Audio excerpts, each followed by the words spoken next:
My sister was a single mom to my niece Ellie for 8 years. Then she met her husband Rich, and very quickly she ended up pregnant. Ellie really didn't know Rich at all by that point, and she wasn't thrilled. My sister was of the opinion that Ellie would come around in time.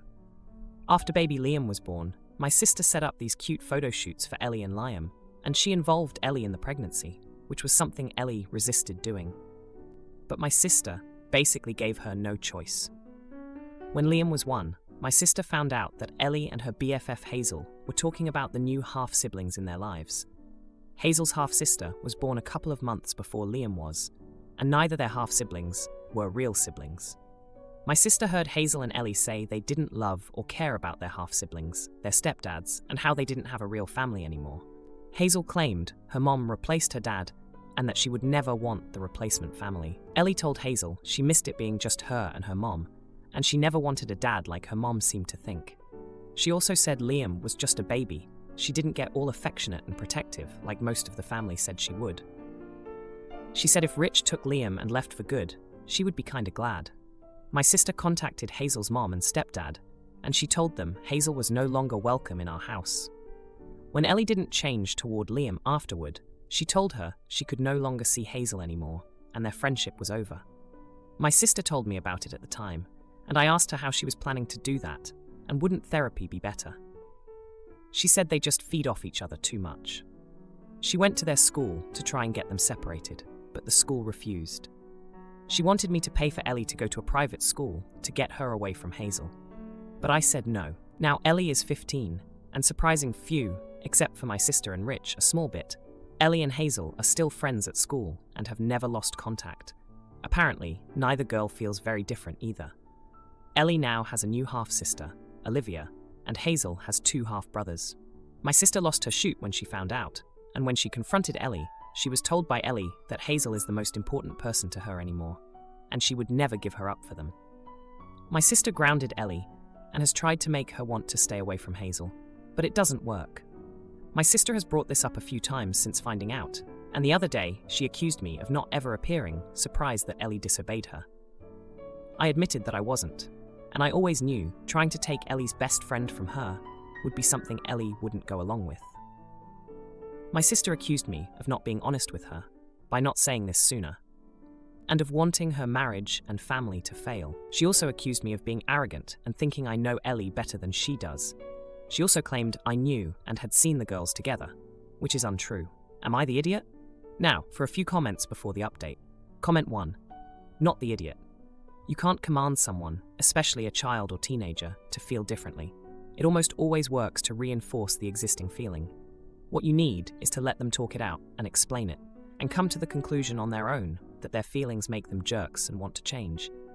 Yeah, a real psychologist will say this better than me.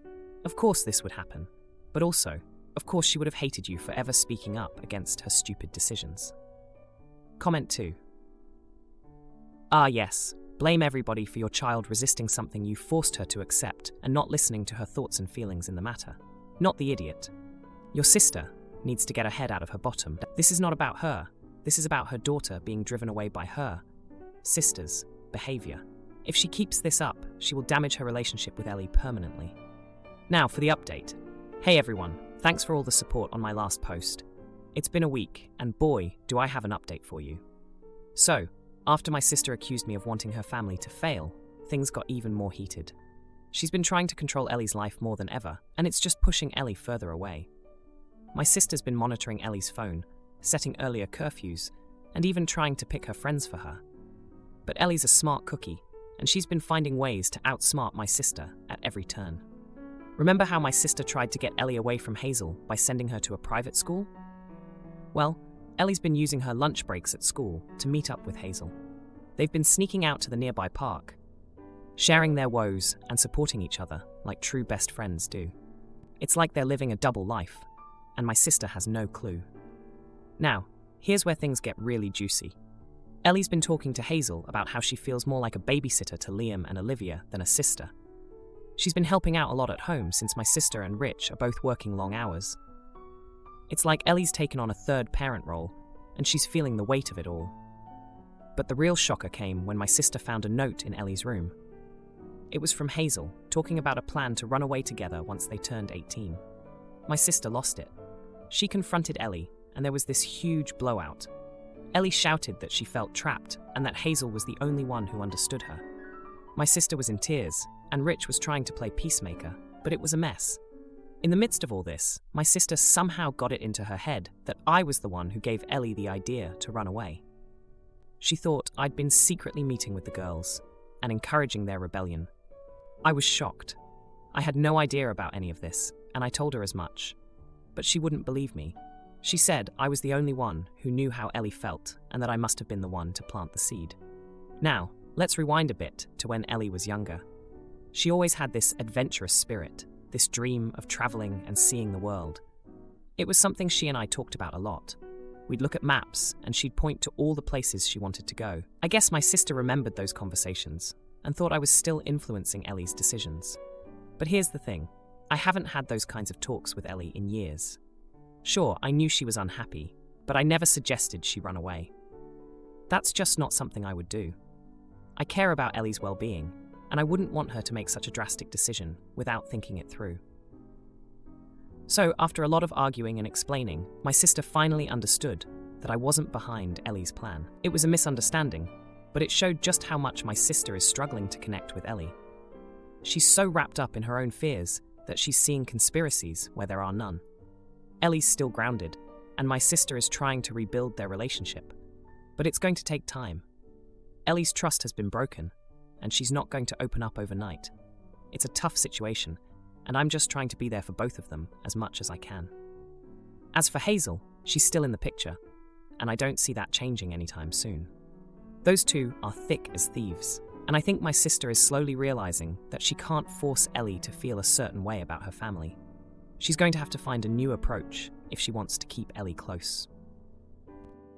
My husband can't work due to illness, so I let our divorced friend stay rent-free.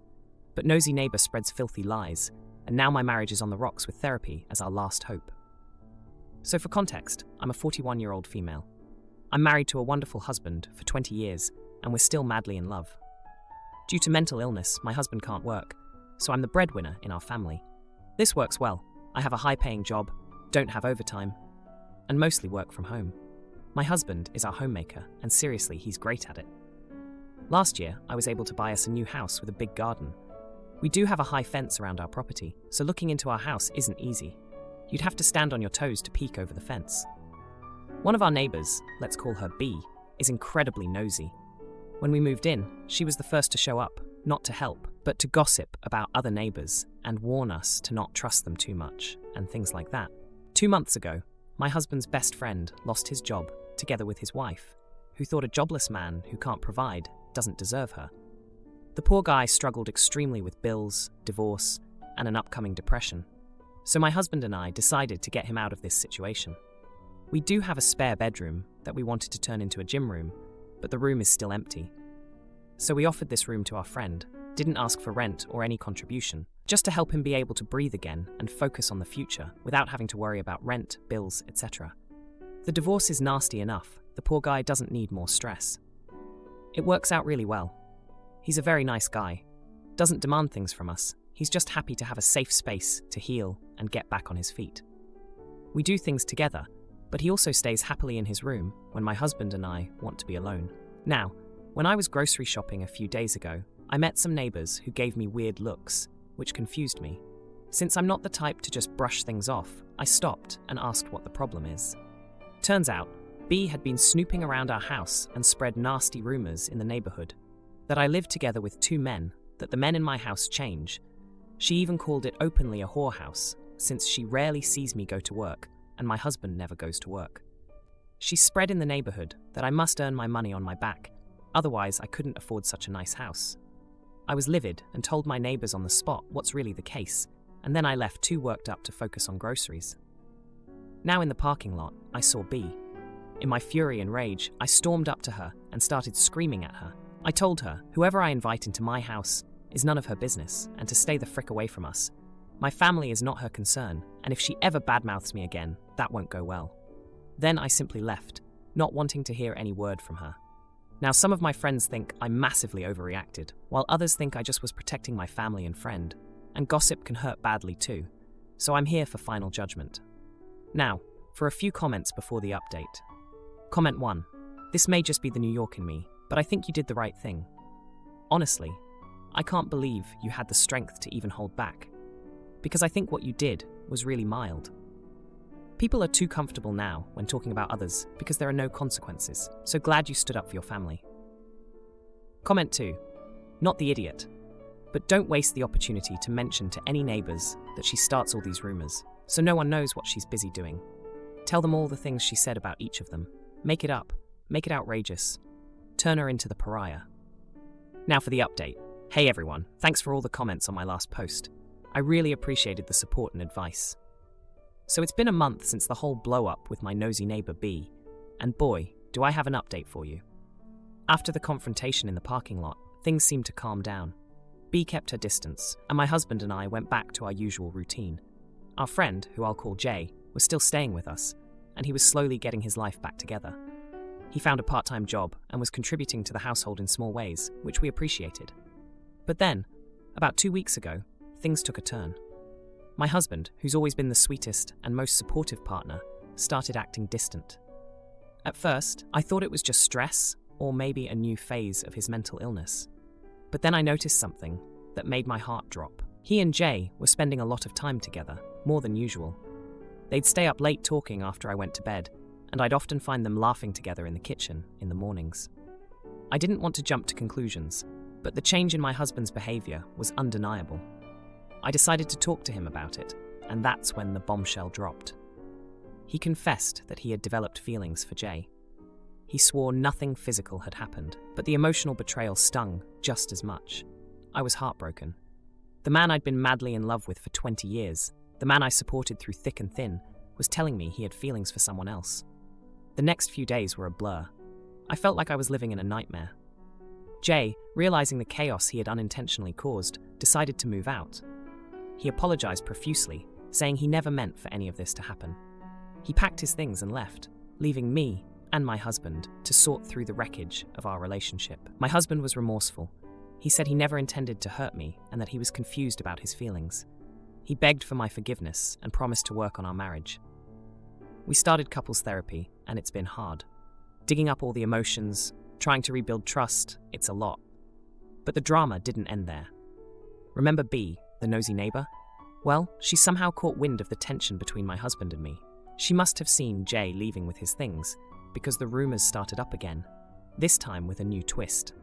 She was telling people that my husband and I were getting a divorce, and that Jay had been the cause of it. I was furious.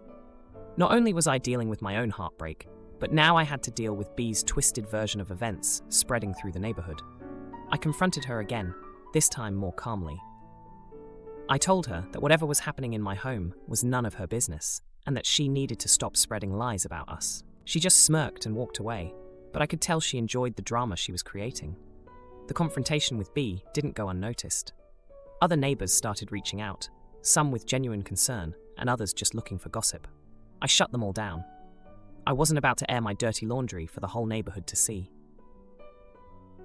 Through all of this, my husband has been trying to make amends. He's been attentive, helping around the house more, and he's been open about his therapy sessions. But I can't shake the feeling of betrayal. I still love him, but I'm not sure if that's enough anymore. So that's where we are now. My husband and I are in a fragile place, trying to piece together a marriage that's been rocked by an emotional affair. B is still a thorn in my side, but I'm doing my best to ignore her. And Jay, well, he's gone, but the impact of his stay lingers in my home. Sister-in-law can't swim and refuses to snorkel, so I leave my toddler with her, but after she apologizes for her attitude, it comes out she's jealous of my pregnancy, and brother-in-law is gay. I, 34-year-old female, recently went on a snorkeling trip with my husband, brother-in-law, sister-in-law, brother-in-law's wife, and the kids, my sons, ages 7 and 3, plus my brother-in-law and sister-in-law's son, who is 8 years old. When I was planning this trip, all of the communication from my brother-in-law and sister-in-law was always like, "We are so excited to go," or "We are looking forward to it." So I was always under the impression that everyone was going to, get in the water and go snorkeling. Heck, my sister-in-law and I were talking about what reef-safe sunscreen to buy before the trip. And then we get on the boat, and we're headed to the reef, Everyone's getting their snorkeling gear out, reapplying sunscreen, and I started to inflate my toddler's armbands. When my sister-in-law saw me, she looked a bit confused and asked me whether my husband will be looking after both the boys in the water. I said my husband will go snorkeling with our 7-year-old while I get in the water and stay near the boat with our toddler. I'm 5 months pregnant, and I didn't want to stray too far from the boat with a toddler. The day was beautiful and visibility was amazing, but no way was I going to let my husband handle both kids by himself. This wasn't a beach. We were literally jumping into the sea from the boat. She told me she assumed I'd be staying on the boat because of my toddler and my pregnancy. I told her no. I can't really do that. Look, both of my kids love the ocean. If my toddler saw his dad and brother get in the water while he's stuck on the boat, believe me, we'd all be suffering. I asked her if there's a specific reason why she didn't want to get in the water, and she said she's not a good swimmer. She then asked me whether I'd be okay with my 7-year-old going with my brother-in-law while my husband took our toddler. I said no because I wanted at least one adult per child. I told her she could put on a life jacket and join me in the water, but she said no. She then asked me to stay with her because she didn't want to be alone.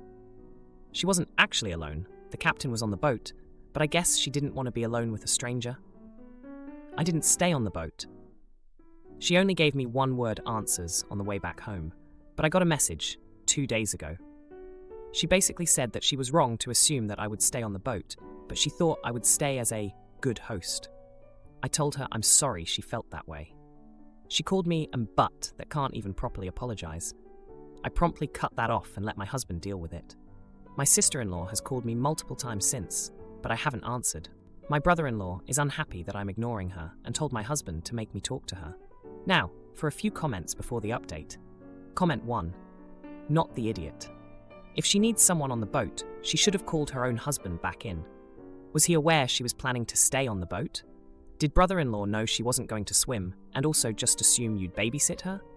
And he has the gall to be annoyed with you? ETA, your sister-in-law sounds like a child who can't stay on her own for a bit. I mean, come on. Comment 2. She told me she assumed I'd be staying on the boat because of my toddler and my pregnancy. When you assume, you make a butt out of you and me. Abe Lincoln, probably. She thought I would stay as a good host. You didn't host anything. Not the idiot 4. Your husband needs to deal with her and the demanding brother-in-law. Not your circus, not your monkeys. Now, for the update. A lot has happened since my last post about the snorkeling trip. Things have taken some unexpected turns, and I'm still trying to wrap my head around it all. After the whole snorkeling debacle, my sister-in-law's attitude towards me went from cold to downright icy. She started dropping passive-aggressive comments whenever we met, and it was clear she was still holding a grudge. My husband tried to mediate, but it was like talking to a brick wall. She was convinced I had wronged her, and nothing could change her mind. Then, out of the blue, my brother-in-law came over to our house one evening, looking more serious than I'd ever seen him. He confessed that he and my sister-in-law were having marital problems and that the snorkeling trip was supposed to be a chance for them to reconnect. He admitted that they hadn't been communicating well for months and the tension had been building up. The trip, which was supposed to be a fun family outing, had become a breaking point for them. I was shocked. They had always seemed like the perfect couple, always laughing and joking together. But as my brother-in-law opened up, I learned that they had been putting on a facade. They were struggling with infertility, which had put a massive strain on their relationship. My sister-in-law had become increasingly jealous of my pregnancy, and seeing me with my kids was a painful reminder of what she couldn't have. The revelation hit me hard. I had been so caught up in my own life that I hadn't noticed the signs of their distress. Guilt washed over me for not being more understanding. I offered my support, but my brother-in-law just shook his head and said they needed to work through things on their own. A few days later, my sister-in-law called me, and this time, I answered. She was crying, apologizing for her behavior, and explaining how hard it had been for her to be around me and my growing family. She confessed that she had been unfair to me, and that her own insecurities had gotten the best of her. We had a long emotional conversation, and I could tell she was genuinely remorseful. I forgave her, and we agreed to start fresh. It felt like a weight had been lifted off my shoulders, and for a moment, it seemed like things were going to be okay. But life had another curveball to throw.